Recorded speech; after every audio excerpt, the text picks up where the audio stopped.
ملے گا رمضان آپ کو مجھے وہ جب رب چاہے گا۔ ابھی رمضان شروع نہیں ہوا، معلوم نہیں اس سے پہلے ہمارے میں سے کتنوں کی چٹیاں پھٹ جائیں گی۔ رمضان ملے گا کہ نہیں ملے گا؟ فمن شہد منکم الشہر فلیصم، فرمایا جس کو ملا اس کو چاہیے کہ وہ روزہ رکھ لے۔ اللہ تبارک و تعالیٰ نے ماہ مبارک کے تعلق سے فرمایا رمضان المبارک کا مہینہ۔ رمضان المبارک کا مہینہ بنیادی طور پر مشہور اور معروف ہے قرآن مجید کی روشنی میں روزوں کے لیے۔ روزے اللہ تبارک و تعالیٰ نے اس میں فرق قرار دیے ہیں۔ اگر روزوں کی تاریخ کو اس دنیا کے اندر دیکھا جائے بقول انسائکلوپیڈیا برٹانیکا کے لکھنے والے کے کہ دنیا میں کوئی مذہب روزے سے خالی نہیں رہا، روزے سے خالی نہیں رہا۔ ہر مذہب کے اندر روزہ رہا ہے۔ حضرت موسیٰ کے یہاں 40 دن کا روزہ ہے، حضرت عیسیٰ کے یہاں 40 دن کا روزہ ہے، ہندوؤں کے یہاں جو براہمن ہیں ان کے یہاں 24 دن کا سال بھر میں روزہ ہے، بعض برہمنوں کے یہاں اس کی تعداد بڑھ کر 30 تک پہنچتی ہے، اور بعض لوگوں کے یہاں 6 ماہ کا روزہ ہے۔ تو لہٰذا روزے سے کبھی کوئی خالی نہیں رہا۔ ممکن ہے کہ شکلیں بدلی ہوں، ممکن ہے کہ شکلیں بدلی ہوں۔ ہمارے یہاں روزے کے اوقات صبح صادق سے غروب آفتاب تک ہیں، جبکہ مسلم شریعت میں یہ تھا کہ بھائی آپ جب سحری صبح صادق تک ہمارے یہاں اجازت، ان کی ایسی بات نہیں۔ آپ نے اختیار کیا 7 بجے اختیار کیا، کھا لیا پی لیا، 7:30 بجے آنکھ لگ گئی تو دوسرے دن کا روزہ شروع ہو گیا۔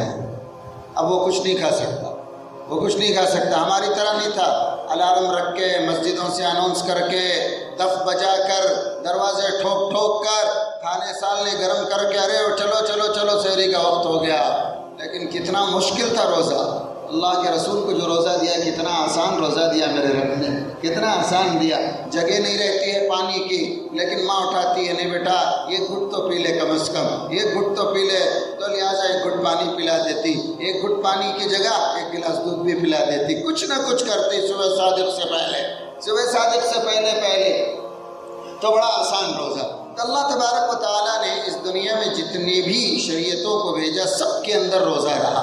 شکلیں ممکن ہے کہ الگ رہی ہوں، لیکن اللہ تبارک و تعالیٰ نے اپنے نبی صلی اللہ علیہ وسلم کو جو روزہ دیا وہ تاریخی اعتبار سے اگر دیکھا جائے ماہ آپ کی ہجرت کے دوسرے سال روزے فرض ہوئے، یوں گویا نبی کریم صلی اللہ علیہ وسلم کی شریعت میں ابتدا سے مدینہ منورہ کے 13 سال اور یہ مکہ مکرمہ کے 13 سال اور مدینہ منورہ کا ابتدائی 1 سال، 14 سال تک شریعت مطہرہ میں روزے نہیں تھے۔ رہے ہوں گے تو ان کا درجہ یا تو سنت کا رہا ہوگا یا نوافل کا رہا ہوگا۔ فرض روزوں کی جو شکل رہی وہ ہجرت کے دوسرے سال سے شروع ہوئی۔ اب یہ جو دوسرے سال سے شروع ہوئی اس کے پیچھے غرض و غایت کیا تھی؟ آسمان و زمین کا مالک کہتا ہے یا ایھا الذین آمنوا کتب علیکم الصیام کما کتب علی الذین من قبلکم لعلکم تتقون۔ اے ایمان والو، ہم نے تم پہ روزوں کو فرض کیا ہے، اس کو ظلم نہ سمجھو، اس لیے کہ اس سے پہلے بھی امتوں پہ روزے میں نے فرض کیے ہیں۔ اگر تم اگلی امتوں کے روزوں کو کمپیئر کرو گے میرے نبی کی رحمت کو رحمت کے شکل میں دیکھ پاؤ گے، اور میں نے کتنی تم پہ رحمت کی ہے۔ اور اس کے پیچھے مقصد یہ نہیں ہے تمہاری بھوک مار دوں، تمہارا حلق سکھا دوں، تمہارا بدن کمزور کر دوں، تمہارے چولہے بجھا دوں، تمہیں بھوک کی تکلیف میں رکھوں۔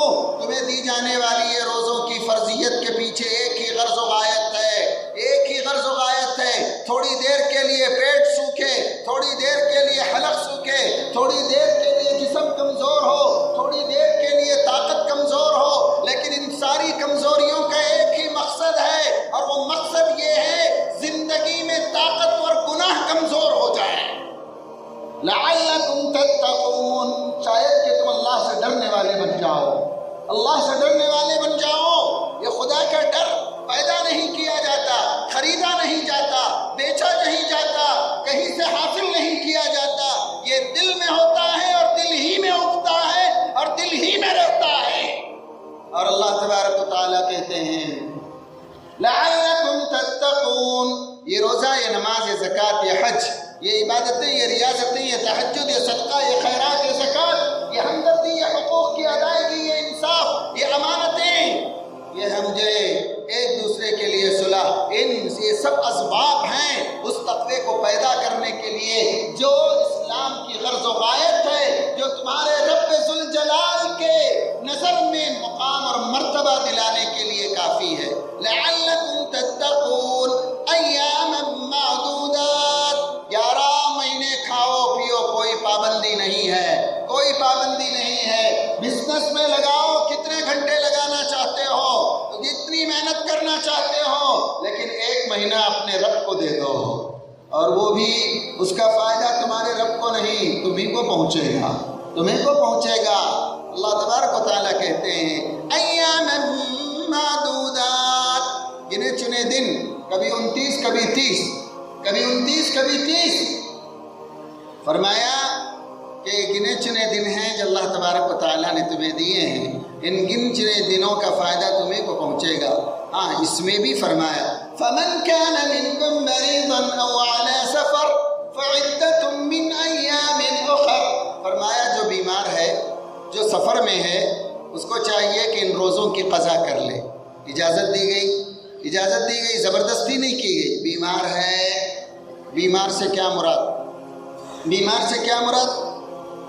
ہلکا سر میں درد ہوا، تھوڑی سی ٹیمپریچر بدن میں بڑھ گیا، تھوڑا سا ہاتھ میں یا پیر میں درد ہے، سوئی چبھ گئی، انگلی میں تکلیف ہے، اس کو بیماری نہیں کہتے ہیں، اس کو بیماری نہیں کہتے ہیں۔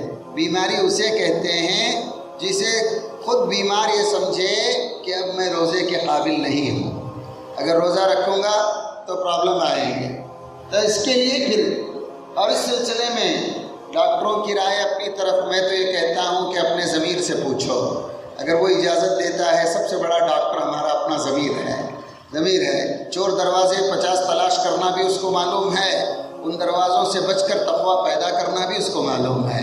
لہذا فرمایا فَمَنْ كَانَ مِنْكُمْ مَرِيضًا أَوْ عَلَى سَفَرٍ فَعِدَّةٌ مِّنْ أَيَّامٍ أُخَرَ وَعَلَى الَّذِينَ يُطِيقُونَهُ فِدْيَةٌ طَعَامُ مِسْكِينٍ، 70 سال کا بوڑھا، 80 کا بوڑھا، 90 کا بوڑھا جو بستر پر فریش ہے، جس کے لیے روزہ ناممکن ہے اور زندگی میں اس کے پھر سنبھلنے کا امکان نہیں، طاقت واپس آنے کے کوئی علامت نہیں، دوبارہ اس کی صحت یابی کے کوئی نشان نظر نہیں آتے، فرمایا وہ بھی روزے سے معاف نہیں ہے، البتہ یہ کہ وہ سبکدوش ہو سکتا ہے اس فرضیت سے، یہ وہ ایک روزے کے بدلے ایک مسکین کو سحری اور افطاری کھلا دے۔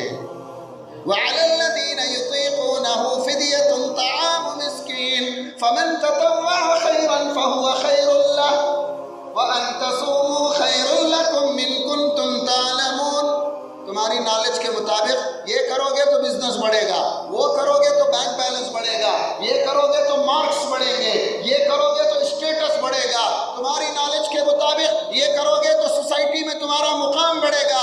میرا رب کہتا ہے روزہ رکھو اگر تم کو معلوم ہو کہ تمہارے رب کی نظر میں تمہارا اسٹیٹس کتنا بڑھے گا۔ وَأَن تَصُومُوا خَيْرٌ لَكُمْ إِن كُنتُمْ تَعْلَمُونَ، اگر تم روزہ رکھو گے تو یہ تمہارے لیے بہت بہتر ہے، اللہ کہتا ہے، اللہ کہتا ہے۔ پھر یہ تو روزے کی بات فرمائی، هُدًى لِلنَّاسِ وَبَيِّنَاتٍ مِّنَ الْهُدَىٰ وَالْفُرْقَانِ فَمَنْ شَهِدَ مِنْكُمُ الشَّهْرَ فَلْيَصُمْ، جس کو رمضان ملے اس کو چاہیے کہ وہ روزہ رکھے، اس کو چاہیے کہ وہ روزہ رکھے۔ عجیب لفظ استعمال کیا میرے رب نے، جس کو رمضان ملے اس کو روزہ رکھے، رمضان جس کو ملا اس کو چاہیے، فَلْيَصُمْ، چاہیے کہ وہ روزہ رکھ لے، وہ روزہ رکھ لے۔ روزہ کب رکھے گا؟ جب رمضان آئے گا، اور رمضان کب آئے گا؟ جب رب چاہے گا۔ ملے گا رمضان آپ کو مجھے وہ جب رب چاہے گا۔ ابھی رمضان شروع نہیں ہوا، معلوم نہیں اس سے پہلے ہمارے میں سے کتنوں کی چٹیاں پھٹ جائیں گی، رمضان ملے گا کہ نہیں ملے گا۔ فَمَنْ شَهِدَ مِنْكُمُ الشَّهْرَ فَلْيَصُمْ، فرمایا جس کو ملا اس کو چاہیے کہ وہ روزہ رکھ لے۔